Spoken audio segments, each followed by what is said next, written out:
Chapter 1. Early morning sunlight filtered through the treetops of the eastern woods as a shrouded figure paused beneath the slanted roof of a dilapidated barn. The village of Lake's Hollow was beginning to rouse from its slumber, and the new day was about to be rung in. Unaware he was being watched, the blacksmith readied his hammer. Unlike the rest of the sleeping villagers, he had been up for hours stoking the fire and preparing his tools. Metal, which had been heating since before the first light of dawn broke the sky, was now bright red, brilliant with heat. It was a near-perfect fall morning. The air was crisp and clear, and not a cloud could be seen in the sky. It had been the same over the last few days, easing the burden of the harvest. The rays of the sun began to brighten the beaten path leading from the blacksmith's forge to the commons at the center of the village. The first resounding clang of the hammer echoed off the buildings, ushering in another productive day. The figure slipped in and out of the dying shadows, keeping out of sight while she continued to watch the blacksmith work. With the rising sun, shadowy hiding places were disappearing, and better cover would be needed. Ensuring that the blacksmith's attention was elsewhere, his stalker stepped out of the darkness, only to disappear behind the barn. Maggie Abernathy kept her back to the worn wood of the wall as she shuffled her way to the back of the barn. She pulled her black cloak tighter to her body, afraid the blacksmith might recognize her if he looked up from his forge. A heavy hood nearly covered her eyes, but she knew the way by heart. Maggie had followed this path countless times before, and knew exactly where she was going. Even so, she gasped when her ankle rolled on a rock, nearly sending her to the ground. She glanced over her shoulder in time to see him lift his head. Before their eyes could meet, Maggie slipped around the backside of the barn and fell to her knees. Clumsy oaf! Her eyes filled with tears as she rubbed her ankle. It didn't hurt, but had almost given her away. "Is someone there?" The blacksmith's voice sounded closer than Maggie thought it should be. "Hello?" "Oh no," Maggie cried as she pushed herself to her feet, tripping as she ducked through a small hole in the barn wall. Her heart beat wildly in her chest as she scrambled for a place to hide. She breathed easier when she heard the hammer strike the anvil again. When she was sure it was safe, she moved out from behind a pile of old wagon parts, ripped saddles, and bags of rotten potatoes. The barn was one of the oldest and most dangerous buildings in the village. As hazardous as it was, the town council had not yet decided to pull it down, and Maggie was grateful since it worked perfectly for her needs. It provided her with a private place to spy on Jacob, the town's apprentice blacksmith. His father was the real blacksmith, but the fever had taken his leg, so he left Jacob to manage in his stead. Jacob's hair was usually golden blonde, but with all the ash in the air from working the forge, it was grayer than anything else, giving him an aged and distinguished look, even though he was only a teenager. His arms were large and muscular, one of the benefits from swinging a hammer all day. He wasn't tall, but his shoulders were broad, giving him the shape of a barrel. A desirable barrel, Maggie thought. His eyes shone blue in the sun, which reminded her of the cool, deep lakes her village fished on. In short, Jacob was the man of her dreams, and she loved watching him. Maggie was the opposite. She was tall, lanky, and agile. Her hair, almost entirely black, matched her eyes and was shoulder length, and was ragged as if someone had cut it with a pair of dull gardening shears. She considered herself pretty, but had never had a wide range of suitors to agree with her. At least no one said anything to the contrary. That was understandable, though, as she was just now reaching the age of marriage. In 3 months' time, she would turn 16, and her parents would start preparing to marry her off. The only thought that brought her any comfort was that Jacob wasn't married either. Would he ever consider marrying her? The idea tickled Maggie's stomach. Inside, she shimmied up a questionable-looking ladder to the loft above. She'd done it many times before, so she had learned which rungs would send her plummeting back down to the hard floor below, and avoided them. On the far wall of the loft was a small knot in one of the planks of wood, with a tiny hole carved into it. When she lay down on her belly, she had a clear view of the forge. Closing one eye, she peered out the slight opening and watched Jacob take a drink of water. She was in luck. He'd been working hard and was already sweating. When he had finished drinking, he poured a ladle of water over his head. The thin fabric of his shirt stuck to his chest. It was almost more than Maggie could bear. She rolled onto her back and stared through the gaps in the roof. She lost herself in a waking dream. Jacob stood in front of her, gently taking her hands in his, then slowly fell to one knee and proposed. Her parents were there as well, beaming with pride at the prospect that she would accept. The dream shifted to a wedding scene where she wore a beautifully tailored dress. The entire village was in attendance and all eyes were on her. The flowers that lined the crowded streets were stunning with bold and agreeable colors. The food was delicious, both sweet and savory, and lively music filled the air, encouraging everyone to dance. It was the biggest party the village had ever seen. When her lips were moving to form the words, "I do," the smile faded from her face. "Jacob Prescott, you know I can't concentrate with you pounding that hammer all morning." It was the voice Maggie despised most of all, and it pulled her harshly back into reality. It belonged to Katie Levinston, the butcher's daughter. She was wealthy, according to Lakes Hollow standards, and beautiful. Her mother had passed on a few years back from the same fever that had taken Jacob's father's leg, and since then her father had attempted to raise her all alone. With a bustling shop to manage, he let his daughter do whatever she wanted. Like Maggie, Katie was close to marrying age, and her father was doing everything in his power to attract a long line of suitors for her. He was a little blind when it came to his daughter, because Katie didn't need help when it came to finding suitors. Without his help, the line she could garner on her own would be even longer. No matter the disdain Maggie held for her, she thought Katie was stunning, which made her sick. Her hair alone was enough to entangle any man within 100 miles of Lakes Hollow. It was rarer than diamonds in these parts. It was curly, long, and red. Her father had black hair, and her mother's had been light brown, so no one knew where the red had come from. But a few wicked rumors had floated around the village. Her eyes shone like emeralds, a brilliant, breath-catching green, which was another rarity. All the boys swooned over her, and all the girls hated her, while secretly wishing they were her. Maggie loathed her, just like the rest, but for another reason. Jacob liked her. They were always flirting and playing around in the streets, putting on a show for the entire village. This morning was no different. Flipping back to her stomach, Maggie pressed her face to the wall. Katie looked magnificent, as usual. She wore a gorgeous new green dress that matched her eyes and accentuated her figure. A tight ponytail hung down her back that showcased her slender neck and hypnotizing gaze. The morning sun glistened off her exposed skin, displaying her next-to-perfect complexion. Like any other boy his age, Jacob couldn't help it and dropped his hammer when he saw her. 2 inches to the left, and he would have lost a toe. Katie, he stammered. "You look amazing today." "Thank you," she beamed, almost touching his arm, but pulling back at the last second. "Who would wear something like that this early?" Maggie huffed. "She is on the prowl for sure." It was easy to see why she didn't want to touch him. Katie was elegant and proper, but most of all, clean. Jacob was hard-working and dirty. The harder he worked, the more he sweat. The more he sweat, the more the ash would cling to his tantalizing body. After 2 hours of hammering, his arms, hair, and clothes were indistinguishable from the ground around him. He noticed Katie's hesitation and played off it. "Katie, my dear, you're almost old enough to be taken as someone's wife. You know I've thought about that. If you hug me now, I'd run to your father and make all the arrangements this instant. I've received more jobs lately and could afford the kind of wedding I know you want." With open arms, he jumped at her, threatening to ruin that perfect dress. A wide smile crossed Maggie's face. Do it, she thought. Pull that smug look off her face.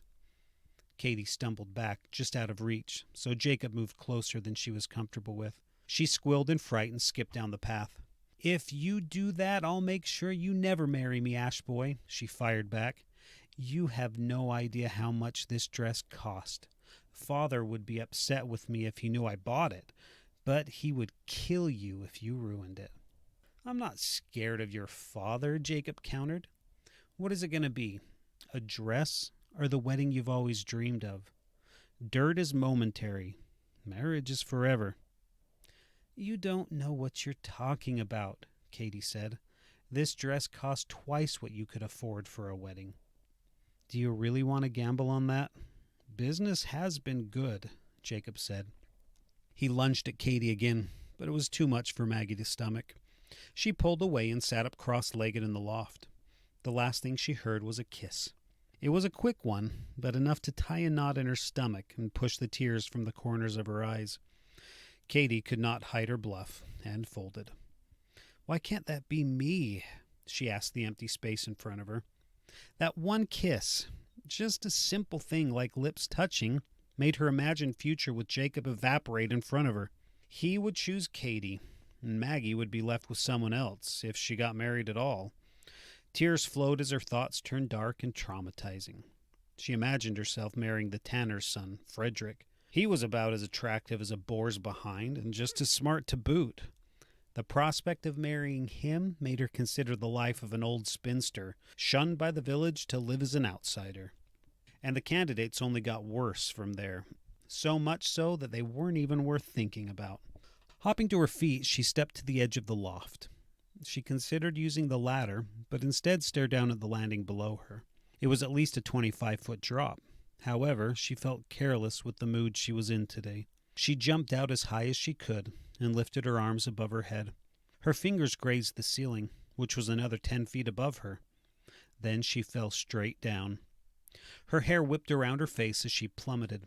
With a single thought, her body slowed down just before her feet touched the ground. For a moment, she felt weightless, held motionless in the air by her will alone. A grin played across her lips as she relished the sensation of landing lightly on the packed dirt floor. Glancing over her shoulder, she looked back up at the loft and through the missing planks in the ceiling. She was still amazed every time she did that. Besides spying on Jacob, free-falling from the loft was one of the only things that brought her joy. If anyone found out what she could do, that joy would be ripped away from her. The thought of that happening stabbed at her heart and made her sick. No one could find out. Her secrets needed to be buried deep and locked away. Maggie brushed away the loose hay and dirt clinging to her clothes and ran back out the same way she had come in. She kept to the backs of the buildings until she was well away from the forge, forcing the thoughts of Jacob and Katy from her mind. Turning up the collar of her cloak, she stepped out into the open and disappeared into the crowd congregating around the market stalls in the village center. The booths were portable and could be moved around when needed, but the buildings behind them were permanent. They housed the more established businesses and shops, for the baker, the butcher, the cobbler, plus a small eatery that was too expensive for Maggie or her parents to visit. The smell of sweet pan bread and thick syrup tickled her nose, reminding her that she had not eaten breakfast yet. When she had awoken that morning, her thoughts had only been of Jacob. The communal well, sitting in the middle of the center, was said to have been the first structure built in their village. William Pickler dug the well nearly a century ago when he had settled near the deep lakes. The stonework of the well may have been more elaborate then, but now it was nothing more than a pile of moss-covered stones rising a few feet above the ground. The village had sprung up around it, now complete with homes, farms, a thriving market, and a small tavern that hosted most of the village's entertainment. Most families in Lakes Hollow had a market stall, including Maggie's parents, though it was seldom used. They grew herbs and plants used primarily for healing and medicines, and only purchased by a few people who went directly to their home to get them. They only used their stall when they had an abundance. When they needed money, they sold spices for cooking and leaves for teas. The other stalls in the market were used daily and were full of warm bread, fresh cuts of meat, and thick, creamy milk. Things like tools, clothing, fabric, and weapons could be found in shops elsewhere in the village. Lost in depressing thoughts, Maggie wove through the crowd, trying to ignore the morning bustle as best she could. "Watch where you're walking," a voice cried after Maggie bounced off yet another shoulder. "I almost dropped my bag." "Sorry," Maggie said shyly as she looked up into the wrinkled face of the village's councilwoman. A grimace crossed her face when their eyes met.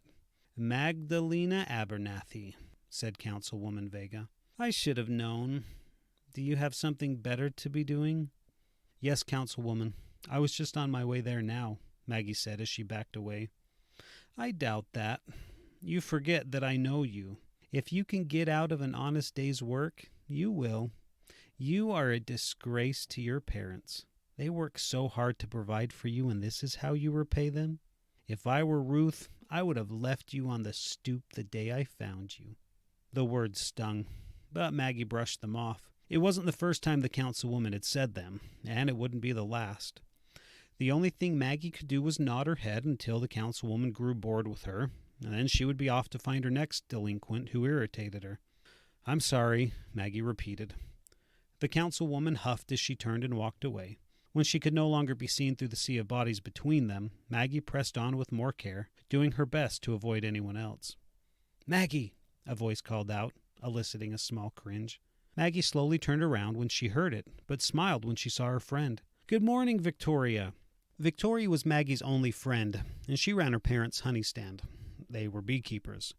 It was one of the more popular shops, as honey was used in everything from medicine to cooking to drinks.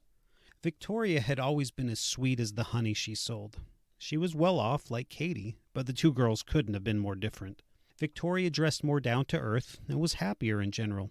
Her long brown hair was braided into an intricate ponytail which hung to the middle of her back. Her dress was neat and pressed, but used, most likely a hand-me-down from her mother. "What was that about?" Victoria asked. "Oh, you know Vega. She's always looking for someone to yell at, but this morning she found her favorite target. Why doesn't she leave me alone? And why does she always have to bring up that I was abandoned?" "I wouldn't call it being abandoned," Victoria countered. "You just weren't born into the family you needed to be with, and destiny intervened." Maggie smiled at her friend. Victoria always said exactly what she needed to hear. However, from the way she was bouncing on her heels this morning, it looked like she was dying to talk about something else. "What is it?" Maggie asked. "Did you see her?" she asked. Maggie knew exactly who she was talking about. They rarely called Katie by her name. "And that dress. You'd think she was getting married today." Gossiping was Victoria's favorite hobby. "Don't get me started," Maggie said, distracting herself by browsing through the bottles of honey for sale, knocking 2 of them over, then picked up a small honeycomb. "Everything looks good this morning." Were they together again? Victoria was the only other person who knew of Maggie's infatuation with Jacob. "I just don't know why he likes her," Maggie cried, breaking the honeycomb in half. Victoria carefully took the 2 pieces from her and placed them back on the shelf. "Okay, I get why he likes her. But if he could look past her body and hair for 10 seconds, he would run." "Straight to you?" Victoria finished. "What's wrong with that? Why shouldn't he? Have you even talked to him yet? Does he know who you are?" "Everyone knows who I am," Maggie said, nearly knocking over the jars of honey again as she threw her hands around. "The village isn't that big." "You know what I mean, Mags." Victoria gently pulled Maggie away from the jars of honey and boxes of honeycombs before she could do any more damage. "One day he'll notice me. I promise," Maggie vowed. "Then you have to do something soon," Victoria said, placing a hand on her shoulder. "You're running out of time." "I know," Maggie said, backing into the crowd. "See you later." "Remember what I said, Maggie. Make your move or Katie will do it for you." Maggie nodded as she was swallowed up in the rush of people. The market was usually only busy during the morning. After that, everyone went back to their daily routines, farming, cooking, hunting, and all the other things Maggie hoped she would never get stuck doing for her whole life. Leaving the commotion of the shoppers behind, she cut off into the woods where she would find some peace. Her house was farther away than most, as the herbs her parents tended grew best in shadowy, quiet places. Her thoughts were still dark and depressing, even with the distance she'd put between herself and the blacksmith. She did her best to turn them around, but failed. When she tried to think of something positive, like telling Jacob how she felt, her mind quickly turned it sour. Instead of reciprocating her feelings, he would laugh at her, walk away, or start screaming. Even in her imagination, she could not envision them together. Stomping her foot, she clenched her fists and screamed. The release felt good, but didn't ease her emotions. She wanted to hate Katie for being so close to Jacob. She tried to hate Jacob for liking Katie, but Victoria was right. Maggie had done nothing about it and watched their relationship bloom from a distance, hoping that Jacob would somehow choose her instead. "It's never going to happen," she yelled. Her face flushed as tears began to burn at the corners of her eyes again. Why did she have to feel this way? Why couldn't she muster the courage to walk up to Jacob and profess her undying love? She closed her eyes and ignored the thoughts that were spiraling out of control and ran blindly into the underbrush of autumn. She didn't know why she did it, but she regretted it instantly. Searing pain shot through her arm as she crashed to the ground. She'd run right into a pine tree that stood in the center of an aspen grove. All its branches stretched out well above her head, except one. A mangled, broken limb jutted out at shoulder height, creating a sharp wooden jagger ready to stab anyone dumb enough to run into it. It glistened with fresh blood. "Why am I so stupid?" Frustrated, she threw her back to the ground and lay in silence. With only the trees and birds to witness her, she broke down and sobbed. Giant tears streamed down her face, leaving tiny trails of salt on her cheeks. She cried until she was tired, until she didn't have the strength to continue. When her eyes refused to produce more tears, she sat up, crossed her legs, and willed the sounds around her to fade to nothing. She wanted to be alone.